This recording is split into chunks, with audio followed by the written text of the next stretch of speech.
ng rumaragasang lahar ang mga residenteng nakatira sa paanan ng pumutok na Bulkang Canlaon.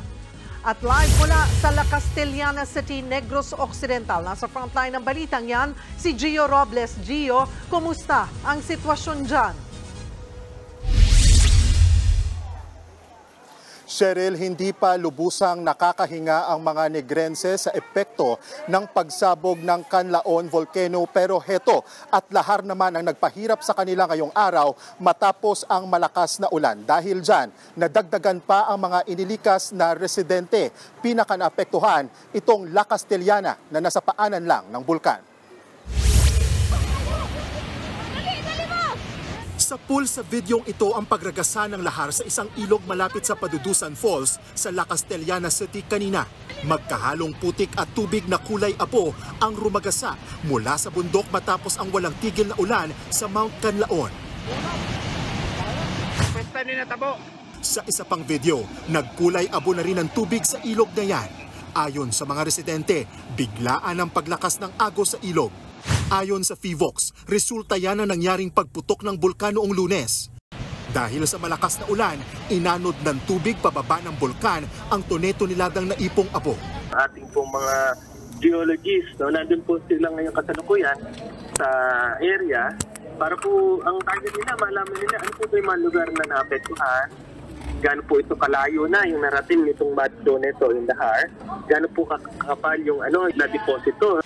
Dahil sa dami ng lahar, umapaw ang ilog sa barangay Biak na Bato sa La Castellana. Ang ilang residente, walang nagawa kundi sumuong sa kulay abong putik.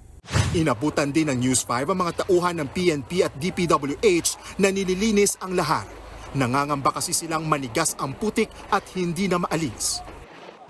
Ginamitan na ng backhoe ang lahar na umapaw sa ilog na ito sa La Castellana City sa Negros Occidental. Kung mapapansin ninyo, mistulang semento yung lahar na isa-isang pinapala ngayon ng mga tauhan ng DPWH. Sa ngayon, nakasara ang bahaging ito ng barangay Biak na Bato habang nagpapatuloy ang clearing operations. Kwento ng mga residente, ito ang pinakamatinding mud flow sa lugar na may kasamang malalaking tipak ng bato galing sa Canlaon. Pag ay natuyo ay semento na po siya at kailangan po natin itong, kasi titigas po siya, kaya kailangan sa ating kalsada mabilisan na pag-i-scrape.